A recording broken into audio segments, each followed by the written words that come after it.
Ignis is actually a comfortable and easy fight for everyone, assuming positioning is handled correctly. There's so many different ways to do this boss, but I'll show you what I consider to be the best way to handle it. You'll need 2 tanks, 1 tank to tank the boss and 1 to play with the adds. The adds are constructs which buff the boss with Strength of the Creator, and for each one alive, it will be 1 stack of Strength of the Creator. What you need to do is have your off tank have them stand in fire to get stacks of the debuff up to the point of 10 stacks where they turn molten.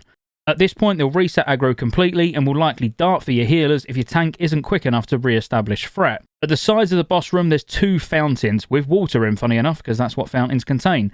Anytime a molten add touches the water, they'll turn brittle. Once they go brittle, they'll need a large single target hit from things such as Starfire from a Boomy, Arcane Blast from a Mage, or Shadow Bolt from a Warlock.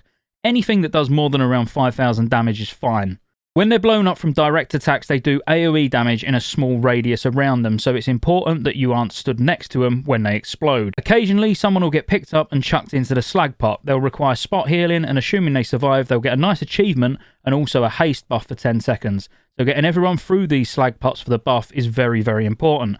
Simply have healers ready to spot heal on these as fast as possible. The fire on the floor is deadly. It really does do a lot of damage. So while you could have your off tank stood in the fire with the add to get 10 stacks, it's not advised. Get the add in and call for a roots from a druid or stun it if you're able to. When it gets to 10 stacks, it will break all CCs, which is fine. And as I said before, probably run directly to a healer. Onto the positioning, having all ranged and healers stack in the fountain on one side with a holy paladin on the other side healing with righteous fury on just makes that paladin a magnet for the adds. When they turn molten and assuming it runs straight down into the water, only the paladin will need to move.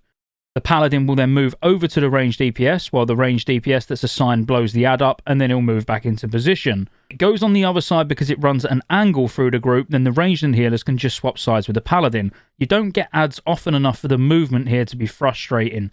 In fact, you could even split up into 3 groups into a triangle in the water, so only a handful of you ever have to move at a time. The tank will have Ignis facing away from the fountain and just move every time he does Scorch and puts fire on the floor. And as long as you're tightly stacking them, you'll never run out of room. The melee DPS can now just stand between the boss and the fountain, making sure that you're far enough from the water that you don't get damage from the adds when they blow up, and far enough back from the boss that you never touch the fire on the floor. For melee DPS, this really does become Patchwork 2.0 with a tiny bit of strafing going on. Execute everything discussed and it's an easy kill. Get that loot. If you enjoyed this really quick guide to Ignis, which is applicable for both 10 and 25 man, there's much longer, deeper dives into these bosses coming out in the next week or so, but you can absolutely use this as a guide, kill the boss, there's nothing been missed, it don't really require too much more conversation. Like and subscribe, see you on the next one.